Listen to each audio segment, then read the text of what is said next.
This animation demonstrates the application of time, distance, and shielding while conducting enforcement maritime efforts. The details covered specifically target the need to minimize the threat of viral pathogens while conducting the seated battery of standardized field sobriety testing.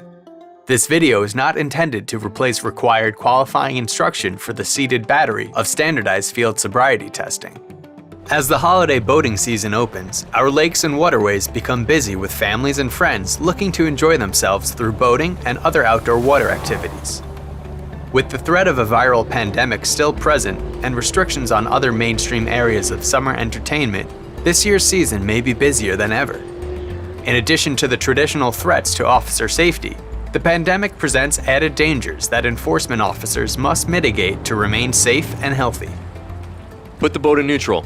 I'm going to come alongside you and take a look at your boat registration and safety equipment. Wearing personal protective equipment introduces a barrier shield to help protect you from inward inhalation of respiratory droplets containing viral particles. Everyone but the current operator, please move to the bow area of the boat. Directing the other passengers to move creates maximum distance that also reduces the threat. Once the need for further screening and investigation is determined, it is important to identify a capable, alternative operator to take control of suspect boat, as well as have the suspect under investigation to don a life vest and move to your vessel. Please put on this mask for your health and safety as well as mine. Having the suspect wear a mask increases safety by minimizing the potential of outward transmission of respiratory droplets. This is critical once it is necessary to have close contact. When possible, minimize the amount of time spent in face-to-face close contact. Once you touch a suspect, refrain from touching your face. The procedural steps for conducting a field sobriety screening for potential boating under the influence remain the same with just a few health safety adjustments. When possible, maximize the distance between you and the suspect. The finger-to-nose test is potentially the highest risk point during the screening. When demonstrating the mechanics of the test, it's important for the officer to remember not to touch his own face. As an alternative demonstration technique, use one hand as a nose and the other as the contact finger. Clearly show what contact is needed and verbalize what the subject must do. Although the subject must lower their mask, the officer should not remove their mask and diminish their shielding.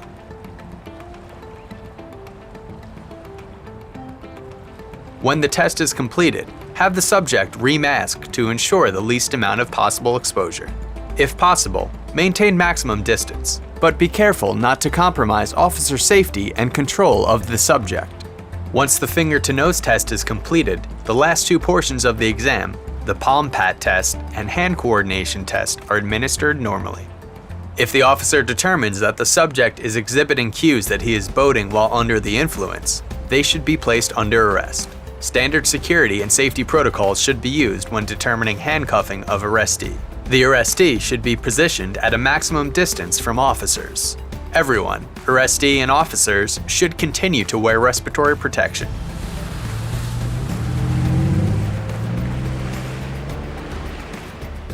Once the officer offloads the suspect for processing, it's important to remember to sanitize and disinfect. Respirators and gloves should be immediately disposed, and officers should wash their hands or use approved hand sanitizer.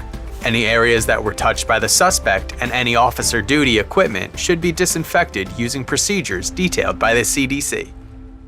The current pandemic requires officers to remain vigilant to the threat of transmission of viral pathogens. When conducting field operations, officers should remember and apply the concepts of time, distance, and shielding to minimize the risk of viral transmission.